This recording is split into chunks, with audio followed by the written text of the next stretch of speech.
Welcome to American Times, your trusted source for breaking headlines, global insights, and sharp analysis from around the world. If you're new here, don't forget to hit that subscribe button and turn on notifications so you never miss an update. The final moments unfolded in a blur as if time itself had slowed to a crawl. Every second felt stretched, every heartbeat thundered in the ears of those on board. The Chinese warship loomed ahead, a wall of steel and power closing in relentlessly. Its bow sliced through the waves, unstoppable, casting a long shadow over the tense waters. "Hard to port!" the Philippine captain shouted, voice cracking with urgency. But there was no time, no space left to maneuver. The crew scrambled, hands flying over controls, but the inevitable was already upon them.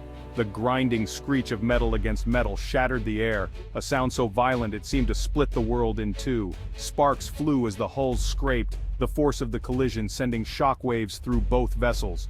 The Teresa Magbanua shuddered violently. Sailors were thrown to the deck, struggling to regain their footing as alarms blared and the ship's interior shook with the impact. On the Chinese corvette, the shock was just as real. This was never supposed to happen. Faces twisted in disbelief, sailors braced themselves, gripping railings as the ship lurched beneath them. Intimidation had turned into disaster. What was meant to be a show of strength had spiraled out of control in an instant. The carefully choreographed dance of power ended in chaos. Orders were shouted, but confusion reigned as the formation broke apart, the sea now littered with debris. Twisted steel, ruptured pipes, and the acrid smell of scorched paint filled the air. The damage was immediate and unmistakable, a testament to the violence of the collision.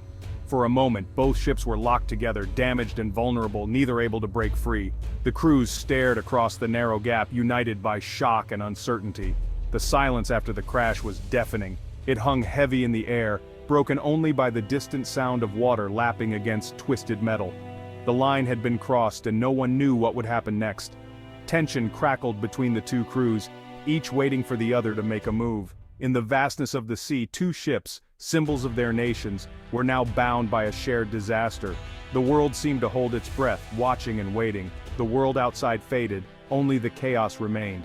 Emergency teams rushed to assess the damage, tending to the wounded and trying to restore order amid the confusion. The consequences would ripple far beyond these waters, echoing in the halls of power and in the hearts of those who witnessed the moment everything changed. Alarms blared, cutting through the stunned silence. On the Teresa Magbanua, sailors scrambled to their feet, shock and fear on every face. "Man overboard!" someone shouted where the railing had been torn away. The captain barked orders, rallying his crew to damage control. Pumps roared to life as seawater poured into a lower compartment. Crew members rushed below, wading through water, flashlights slicing the gloom. Above, others tended to the injured, bandaging wounds and calming the shaken. On the Chinese warship, emergency procedures kicked in, watertight doors sealed, damage teams mobilized. Both ships drifted apart, the violent connection broken. Now, across a narrow gap of water, crews stared at each other, not as enemies, but as survivors. The shouting of orders and wail of alarms continued. The immediate crisis was survival, but the real tension was what would come next. An international incident had just been born. As the chaos subsided, the rigorous training of the crew kicked in, guiding their actions with precision and calm. The captain of the Teresa Magbanua, with a steely resolve, ordered a comprehensive damage assessment to understand the full extent of the situation. Reports painted a grim picture. There was a deep gash in the hull, compartments were flooding, and antennas were broken, leaving the ship vulnerable. Despite the ship listing dangerously, the crew worked tirelessly and with determination, using pumps to contain the flooding and stabilize the vessel. Meanwhile, on the Chinese corvette, the damage was less severe. Only scrapes and dents marred its surface, with no critical breaches threatening its integrity. Both captains meticulously documented every detail, aware that this incident had escalated into an international crisis with far-reaching implications. The radio crackled to life with tense, formal exchanges, as both sides communicated their positions and concerns. The Teresa Magbanua broadcast a distress call, firmly blaming the Chinese vessel's dangerous maneuver for the incident, seeking immediate assistance. In response, the Chinese ship sent its own report, accusing the Philippine crew of recklessness and poor seamanship, adding fuel to the fire. The battle for the narrative had begun in earnest, even as water was still being pumped out of the beleaguered ship. The Philippine captain made the difficult decision: they would limp back to port, prioritizing the safety of the crew and the ship. The Chinese warship offered no assistance, simply watching from a distance, a silent sentinel in the unfolding drama. The physical confrontation was over, but the diplomatic one was just beginning, with tensions high and stakes even higher.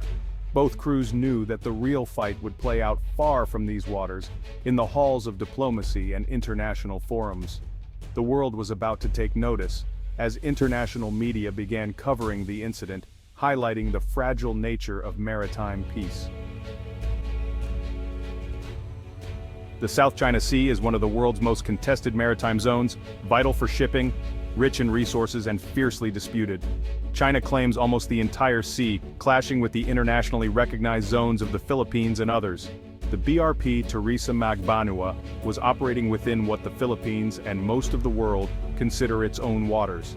Its mission to resupply the Second Thomas Shoal, a symbol of Manila's claim. For the Philippines, these missions are acts of sovereignty. For China, they're provocations. The Chinese warships job intercept, shadow, and intimidate. Each encounter is part of a broader strategy. Gray zone tactics designed to wear down resistance and assert control, one confrontation at a time. The collision didn't happen in a vacuum. It unfolded under the shadow of US-China rivalry. The South China Sea is a chessboard for global powers. The US has defense treaties with the Philippines, promising support if attacked. Washington insists on freedom of navigation. Its navy regularly challenges China's claims. China sees US patrols as interference, arguing disputes should be settled regionally. Both superpowers' actions force smaller nations into a delicate balancing act. The collision was more than a local incident, it was a flare-up in a global fault line. A reminder, a single miscalculation here could spark a much larger crisis.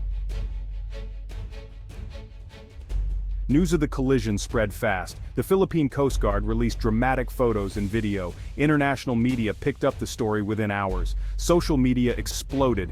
#South China Sea collision trended worldwide. In the Philippines, outrage and calls for defiance surged.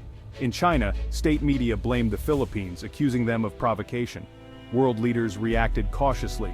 The US reaffirmed its defense commitment to the Philippines, calling on China to respect international law. Allies like Japan and Australia echoed calls for de-escalation. Beijing's response was stern, warning outsiders to stay out. The war of words had begun, each side hardening its position. The incident at sea had become a diplomatic firestorm. The world was watching, waiting for the next move. In the days after the collision, the conflict shifted to the diplomatic stage and global media. Manila released video evidence and radio recordings, pushing a narrative of victimhood and transparency. Beijing countered with state media, blaming the Philippine captain and accusing Manila of being a US puppet. Both sides lodged formal protests. Language was sharp and undiplomatic. The US announced joint patrols with the Philippine Navy, a move celebrated in Manila, condemned in Beijing. Behind the scenes, quiet back-channel talks likely worked to prevent escalation. The public face was confrontation, but the real goal was to find an off-ramp. The crisis teetered on the edge, with both sides desperate to avoid war. The immediate crisis faded, but the scar remained. The Teresa Magbanua's damaged hull became a symbol of defiance. The Chinese crew faced scrutiny at home. The fundamental conflict in the South China Sea only grew sharper. For the Philippines, the incident reinforced the need for stronger alliances and military modernization. For China, it was a public relations setback, but perhaps also a warning. For the world, it was a wake-up call. A single misstep could trigger a global conflict. Calls for a binding code of conduct grew louder, but progress stalled. Today, the sea is calm, but the future is not. The ships still patrol, the claims still overlap, and the shadows of superpowers still loom. The waves of the South China Sea remain unsettled, carrying the currents of an uncertain future.